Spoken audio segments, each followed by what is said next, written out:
تو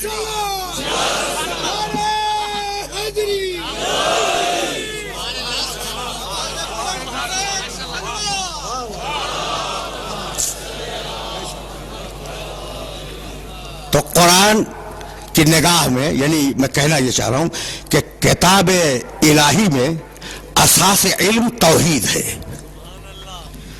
موضوع ذرا سا نامانوس ہے لیکن میرے ساتھ چلتے رہنا، اس لیے کہ اب دامن وقت میں گنجائش بہت زیادہ نہیں ہے. اساس علم توحید ہے.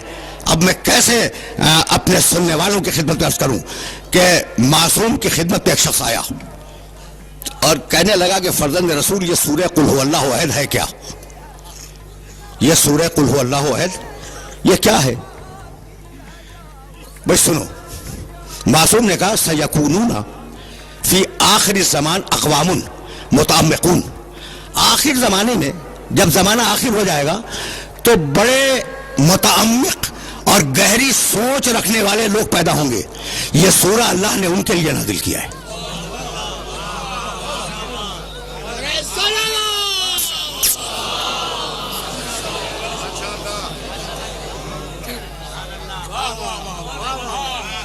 سیکونون فی آخر الزمان اقوام متعمقون، عمق میں جانے والے، گہرائی میں جانے والے جو لوگ ہوں گے آخر زمانے میں، اللہ نے یہ سورہ ان کے لیے نازل کیا.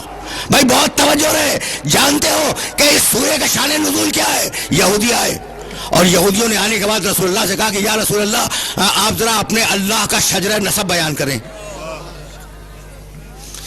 سنو اور جملوں کو یاد رکھنا، اس لیے کہ یہ جملے کام آئیں گے. مقام توحید پر روک کر کچھ تمہیں ہدیہ کرنا چاہ رہا ہوں میں. یا رسول اللہ آپ اپنے اللہ کا شجرہ نسب بیان کریں. شجرہ نسب جانتے ہو نا؟ فلاں فلاں کا بیٹا ہے، اس کا باپ تھا، اس کا دادا تھا، اس کا پردادا تھا، اس کو کہتے ہیں شجرہ نسب. تو آپ اپنے اللہ کا شجرہ نسب بیان کریں. یہ یہودیوں کے ذہن میں اللہ کے شجرہ نسب کا تصور کہاں سے آیا؟ اس لیے کہ یہودی تو خود خدا پرست تھے. بہت تیزی سے گزر رہا ہوں اس لیے کہ وقت بہت زیادہ نہیں ہے. یہودی تو خود توحید پرست تھے.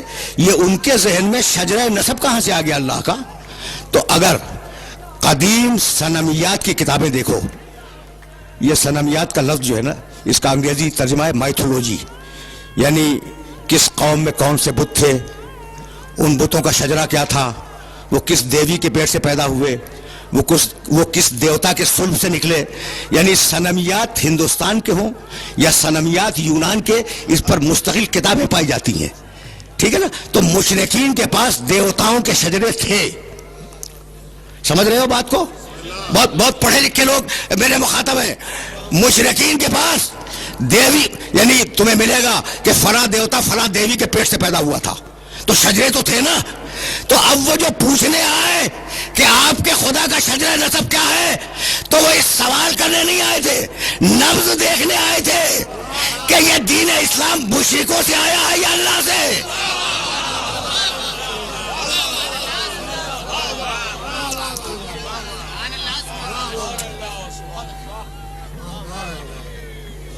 سمجھ رہے ہو؟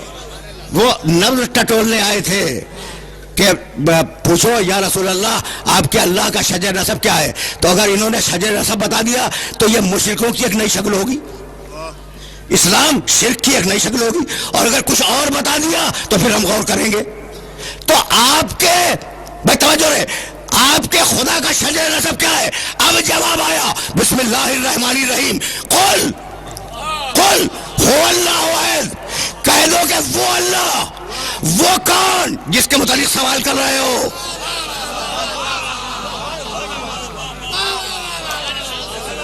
کوئی لفظ اللہ بے مصرف استعمال نہیں کرتا. کہہ دو کہ وہ اللہ ایک ہے. یہ وہ کون جس کے متعلق سوال کر رہے ہو وہ کیا ہے؟ قل هو اللہ احد، وہ احد ہے. اللہ الصمد، وہ صمد ہے. لم یلد، کسی کو اس نے پیدا نہیں کیا. لم یولد، کسی سے پیدا نہیں ہوا. لم یکن لہ کفوا احد، اس کا کوئی ہمسر، اس کی کوئی بیوی، اس کا کوئی شریک نہیں ہے. احد ہے، صمد ہے، لم یلد ہے، لم یولد ہے، لم یکن لہ کفوا احد ہے. سورہ توحید نے بتا دیا کہ 2 کا اقرار کرنا ہے، 3 کا انکار کرنا ہے.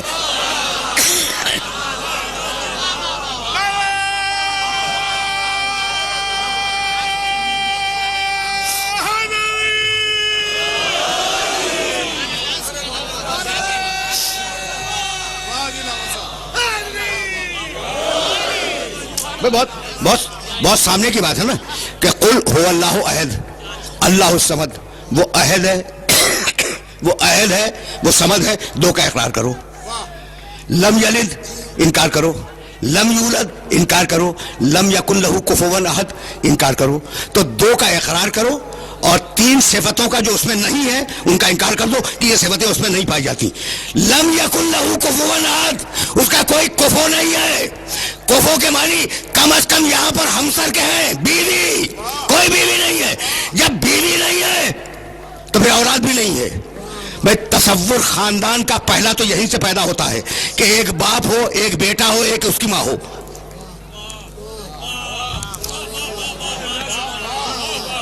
خاندان کا تصور یہیں سے پیدا ہوتا ہے کہ ایک باپ ہو، ایک اس کی بیوی ہو اور پھر ایک بیٹا ہو.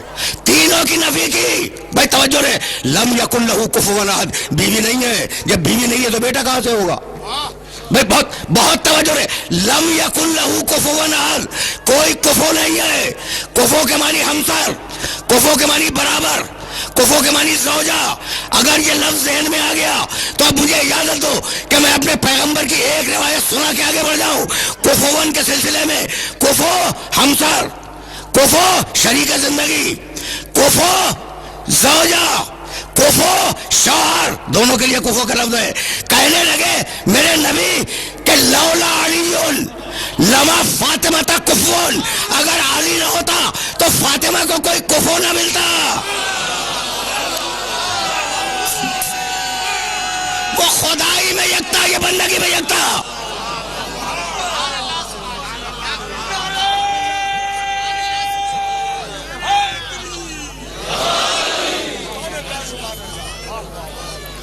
وہ خدائی میں یکتا ہے، یہ بندگی میں یکتا ہو جاتی اگر اسے کفر نہ ملتا. بھائی عجیب و غریب مرحلہ فکر ہے، اور اس مرحلہ فکر پر تمہیں روکوں گا نہیں. تو اب یہودیوں کو جواب مل گیا کہ اس خدا کا کوئی خاندان نہیں ہے، اس خدا کا کوئی رشتہ دار دنیا میں پایا نہیں جاتا. یہ خدا کسی کا بیٹا نہیں ہے، یہ خدا کسی کا باپ نہیں ہے، خدا ہے مجرد. تو اب کیسے پتا چلے کہ یہ خدا ہے کون؟ کہا کہ اب ہم اپنی نشانیاں دکھلائیں گے. دیکھو سلسلہ فکر مسلسل ہے، ہم اپنی نشانیاں دکھلائیں گے. اور اب قرآن مجید نے بار بار نشانیوں کا سلسلہ بیان کیا، مسلسل نشانیاں بتائیں. ہر سورے میں جو سورہ تیوان ہیں، جو لمبے لمبے سورے ہیں نا، اس میں مسلسل اپنی نشانیاں بتاتا چلا. کہنے لگا خلق الانعام لکم فیہا دفء ومنافع ومنہا تاکلون ولکم فیہا جمال حین تریحون وحین تسرحون وتحمل اثقالکم الی بلد لم تکونوا بالغیہ الا بشق الانفس ان ربکم لرؤوف رحیم والخیل والبغال والحمیر لترکبوها وزینۃ ویخلق ما لا تعلمون. تم ہماری نشانی ہو. سنتے جاؤ، اب میرے پاس وقت نہیں ہے کہ میں پوری تفصیل سے ترجمہ کروں. تم ہماری نشانی ہو، جن سواریوں میں چلتے ہو وہ ہماری نشانیاں ہیں. ہم نے تمہیں اونٹ دیا، نشانی ہے. گھوڑا دیا، نشانی ہے. خچر دیے، نشانی ہے. ہم نے سواری کے لیے گدھے دیے، یہ نشانی ہے. بھائی کہاں تک تمہیں نشانیاں گنواؤں؟ ينبت لكم به الزرع والزيتون والنخيل والعنب ومن كل الثمرات ان في ذلك لآية لقوم يذكرون. بھائی عجیب بات ہے، ہم نے تمہیں کھیتیاں دی، ہم نے تمہیں پھل دیے، ہم نے تمہیں پھول دیے. یہ نشانیاں ہیں ان لوگوں کے لیے جو ذکر سے کام لیتے ہیں، جو فکر سے کام لیتے ہیں. الذی سخر لکم اللیل والنہار والشمس والقمر والنجوم مسخرات بامرہ ان فی ذلک لآیات لقوم یعقلون.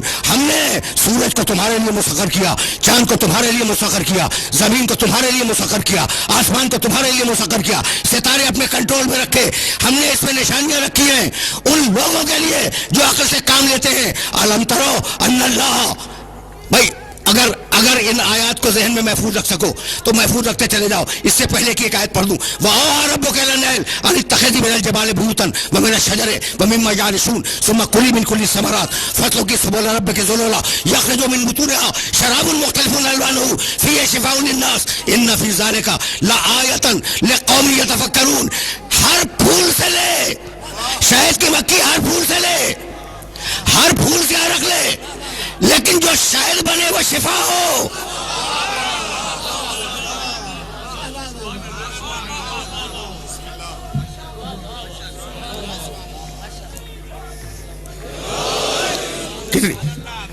کتنی آیتیں بتلاؤں جہاں اللہ اپنے نشانیوں کی طرف انسانیت کو متوجہ کرتا ہے. ان فی ذالک لآیۃ لقوم یتفکرون. آیتیں ذہن میں محفوظ رکھتے جاؤ گے نا، اس لیے کہ یہ آیتیں تمہیں کبھی کام آ جائیں گی. الم یروا الی الطیر مسخرات فی جو السماء ما یمسکہن الا اللہ ان فی ذالک لآیات لقوم یؤمنون. تم نے یہ غور نہیں کیا کہ فضاؤں میں جو پرندے گھوم رہے ہیں، علم یروا الی الطیر، تم نے پرندوں کو نہیں دیکھا؟ مسخرات فی جو السماء، انہیں یہ رکے ہوئے ہیں آسمان کی فضا میں، یہ رکے ہوئے ہیں. طریقہ تو یہی ہے کہ زمین چیزوں کو کھینچ لیتی ہے. یہ تسبیح میں اب یہ اچھال دوں زمین اسے کھینچ لے گی اور زمین پہ گر پڑے گی. بھئی یہی تو ہے نا کہ زمین میں کشش ہے اور وہ کھینچ لیتی ہے. علم یروا الی الطیر، تم نے پرندوں کو نہیں دیکھا؟ مسخرات فی جو السماء، یہ رکے ہوئے کیسے ہیں فضاؤں میں؟ ما یمسکہن الا اللہ، انہیں کوئی نہیں روک سکتا سوائے اللہ کے. پہنچ رہے ہیں یہ میسج پہنچ رہے ہیں. ما یمسکہن الا اللہ ان فی ذالک لآیات لقوم یؤمنون. ہم نے ان پرندوں کے رکنے میں نشانی رکھی ہے صاحبان ایمان کے لیے. اب تک جو میں آیتیں پڑھ رہا تھا، نشانیاں ہیں صاحبان عقل کے لیے، نشانیاں ہیں صاحبان فکر کے لیے، نشانیاں ہیں صاحبان ذکر کے لیے، نشانیاں ان لوگوں کے لیے جو تدبر سے کام لیتے ہیں. یہ واحد مقام ہے جہاں کہتا ہے نشانیاں ہیں مومنین کے لیے. بھئی کیا نشانی ہے؟ فضا میں رک جانے پر مومن کے لیے نشانی ہے کہ پرندے فضاؤں میں رک نہیں سکتے اگر اللہ انہیں نہ روکے. بھائی مومن کے لیے نشانی ہے کہ اگر مومن ہے تو اس کے ذہن میں فوراً خیال آئے گا کہ خیبر کے میدان میں میرا علی فضا میں کیسے رک گیا تھا.